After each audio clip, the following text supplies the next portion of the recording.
I still remember the exact moment my father looked me in the eyes and called me trash. Not because it was the first time he had insulted me. Not because I was shocked. But because, deep down, I knew that this time was different.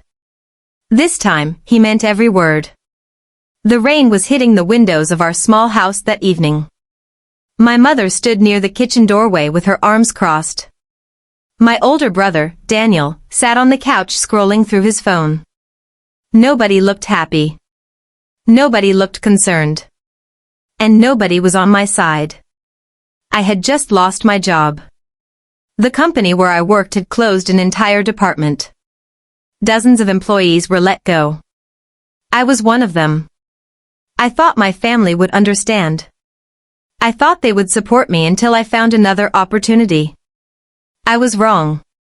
"You're 24 years old," my father said. His voice was cold. "Every year you come up with another excuse." I stared at him. It wasn't my fault. The company shut down the department. Excuses. It's the truth. Truth, he laughed. The truth is that your brother succeeds at everything while you fail at everything. The words hit harder than I expected. I glanced toward Daniel. He didn't defend me. He didn't even look up. My mother shook her head. "Your father is right." That hurt even more. Because mothers are supposed to protect their children. At least that's what I believed. "You spend your life dreaming," she continued. "Your brother works hard." I felt anger building inside me. I work hard too. "Really?" my father snapped. He stood up. The room suddenly felt smaller. "You've wasted years of your life. That's not fair. Life isn't fair." Then he pointed toward the front door. And said the words that changed everything. "Get out." For a moment I thought I heard him wrong. "What?" "Get out of my house." My heart stopped. "Dad." "Don't call me Dad when you're living here for free." The room went silent. I looked at my mother. She avoided eye contact. I looked at Daniel.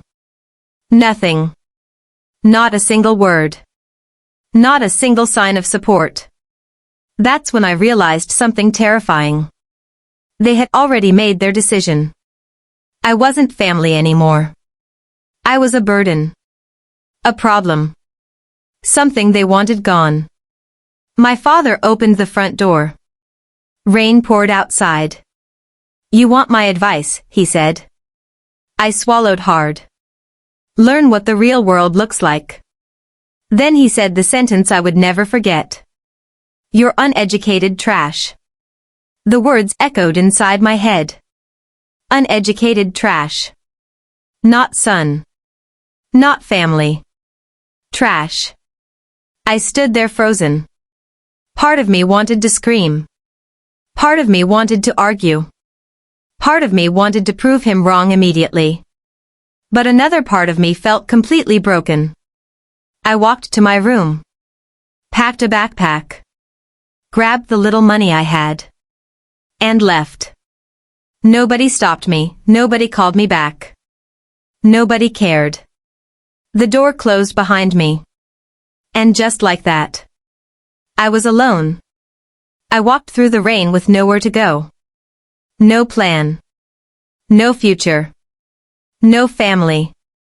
But as I stood beneath a streetlight that night, soaked and exhausted, a thought entered my mind. One day, they would regret this. I didn't know how. I didn't know when. But I promised myself something. The next time they saw me, they would see someone they could never ignore again. And that promise would change everything. The rain didn't stop that night. It followed me like a reminder of everything I had lost. I walked for hours with my backpack heavy on my shoulder, but the weight in my chest was heavier. Every step felt unreal. A few hours ago, I had a home. Now I had nothing. No bed. No family. No direction.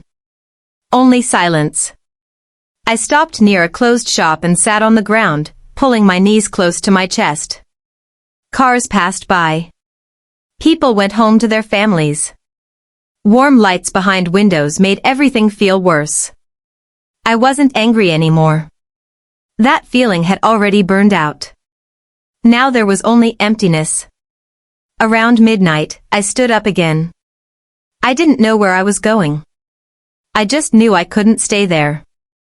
I walked until I reached an old parking area near a gas station. There was an abandoned car in the corner. Not locked. Not clean. But dry. I hesitated. Then I opened the door and sat inside. The smell of dust filled my lungs. I curled up in the back seat. That was my first night after being trash. And it was the first time I understood something clearly. Nobody was coming to save me. Morning came slowly. Sunlight leaked through the dirty windows. My body hurt from sleeping in a twisted position. But I didn't move. Because I didn't know what to do next. I just stared at the ceiling of the car and asked myself one question. What now? There was no answer. That day I walked into the city with no plan. I tried asking for jobs. Everywhere I went, they asked for experience I didn't have. Or connections I didn't own. Or certificates I couldn't afford. By evening, my energy was gone.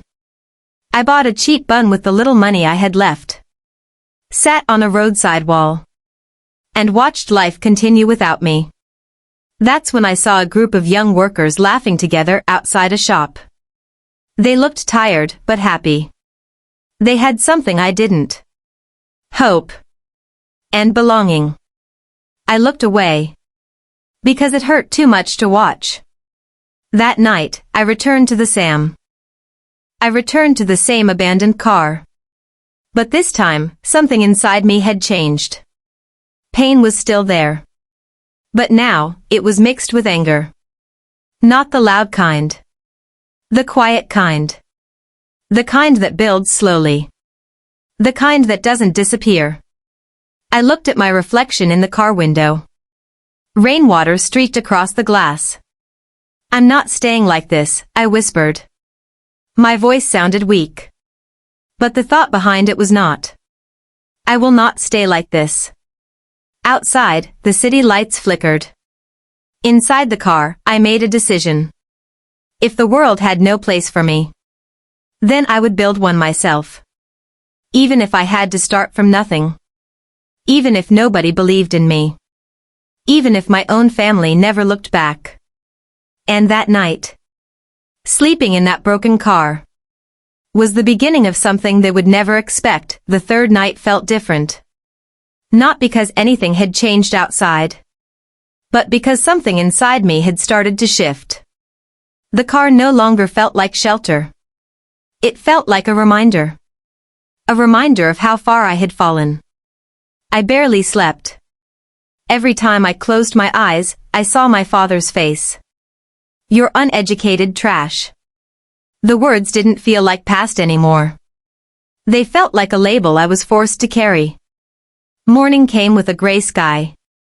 I washed my face at a public tap near the gas station and looked at myself again. Tired eyes. Dry lips. Empty expression. I didn't recognize the person staring back.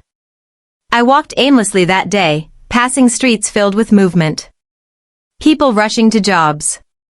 Students laughing. Shopkeepers shouting. Life was loud everywhere, except inside me. By afternoon, hunger started to feel sharp again. I hadn't eaten properly since yesterday. I checked my pocket. A few coins left. Enough for one small meal. I walked toward a cheap roadside tea stall. That's when I saw him for the first time. An old man sitting alone at a corner table. He wasn't like the others. No phone in hand. No rush in his eyes. Just a worn-out notebook and a cup of tea gone cold. He looked calm. Like he had already survived everything life could throw at him. I didn't know why, but I sat on the bench opposite him. Not because I planned to. Just because my legs stopped there. For a long moment, neither of us spoke. Then he glanced at me. Not judging. Not curious. Just observing. You look like you haven't slept in days, he said quietly. I almost ignored him. But something in his voice didn't feel like pity. So I answered. I haven't had anywhere to sleep. He nodded slowly, like he understood more than I had said. Car, he asked. I froze. Then nodded. He took a sip of his tea. It's a common first chapter for people who end up building something later. That sentence confused me. I looked at him properly now. What do you mean? He smiled faintly. Most people think rock bottom is the end. It's not. It's just the place where you stop pretending. I didn't reply. Because I didn't know how. He pushed the notebook slightly forward on the table. Pages filled with handwriting. Plans. Notes. Small drawings. What is that? I asked. My life, he said simply. Then after a pause. And my second life too. That didn't make sense. He noticed my confusion and continued. I lost my job when I was younger. Then my family. Then my home. I slept on streets for months. I stared at him. He didn't look like someone who had lived like that. But I stopped waiting for help, he added. That's when things started changing. Something inside me tightened. I'm not like you, I said. He looked at me directly now. No, he replied. You're exactly like I was. The only difference is, I stopped listening to people who named me. The words hit deeper than I expected. He slid a small piece of paper across the table. An address. A workshop, he said. They fix old machines. They always need helpers. No questions. No degrees. I hesitated. I don't have experience. He gave a small laugh. No one starts with experience. They start with hunger. Silence again. This time heavier. I looked at the paper. Then at him. Why are you helping me? I asked. For the first time, his expression softened. Because someone once did the same for me when I had nothing, he said. He stood up slowly, adjusting his old coat. Before leaving, he placed a few notes on the table beside my untouched tea. I already paid for yours, he said. Then he looked back one last time. Don't stay invisible for too long. The world gets used to ignoring people who don't fight back. And he walked away. I stayed there for a long time. Staring at the paper. At the money. At the empty chair. I didn't know his name. But something had changed. For the first time since that night in the rain. I didn't feel completely lost. I felt like maybe, just maybe, there was still a way forward. And the decision I made next would either break me completely or start rebuilding everything I had lost. The address in my hand felt heavier than it should have. Not because it was thick paper, but because it represented something I hadn't felt in days. A direction. I stood outside the tea stall for a long time after the old man left. People passed by like I didn't exist. But for the first time, I wasn't thinking about them. I was thinking about one thing. Go. Or stay stuck in the same life. The word choice felt strange to me now. Because I hadn't had many choices lately. But this was different. I folded the paper carefully and placed it inside my pocket like it was something valuable. Then I started walking. The workshop was on the edge of the city, where buildings started to look older and roads became rougher. Every step felt uncertain. My mind kept asking questions. What if they reject me? What if I fail again? What if my father was right? But another voice kept interrupting those thoughts. Quieter. But stronger. Try. After almost an hour, I finally saw it. A small iron gate. Behind it, an old workshop filled with machines, tools, and the sound of metal hitting metal. It didn't look welcoming. It looked real. I stood outside for a few seconds, then pushed the gate open. A few men inside looked up at me. One of them frowned. "Who are you?" My throat tightened. I'm here for work." Silence. Then a rough laugh from one corner. "You," another man said, looking at my worn clothes. "You've never worked a day in your life." My face burned. But I didn't leave. That surprised even me. An older man walked out from the back room. Thick arms. Grease on his hands. Sharp eyes. He looked me up and down without emotion. "You have experience?" he asked. "No." Another pause. "You studied anything useful?" "No." Now even I thought it was over. But then I added something quietly. "But I can learn." That made him stop. He studied me a bit longer than before. Then he nodded toward a corner of the workshop. "Start there. Cleaning tools. No mistakes." It wasn't a warm welcome. It wasn't kindness. It was permission. And for me, that was enough. The first few days were brutal. My hands got sore from carrying metal parts. My back ached from bending for hours. I made mistakes. A lot of them. Sometimes I was shouted at. Sometimes ignored completely. But I kept coming back. Every morning. Every day. Even when I was exhausted. Even when my body wanted to quit. Because something inside me had changed since meeting that old man. I wasn't trying to prove myself to them. I was trying to rebuild myself for me. One evening, while cleaning tools, the workshop owner, his name was Haroon, watched me quietly. "You're still here," he said. I nodded. He pointed at a broken machine in the corner. "Fix it." I looked at him. "I don't know how." He shrugged. "Then figure it out." That was it. No instructions. No help. Just responsibility. I spent hours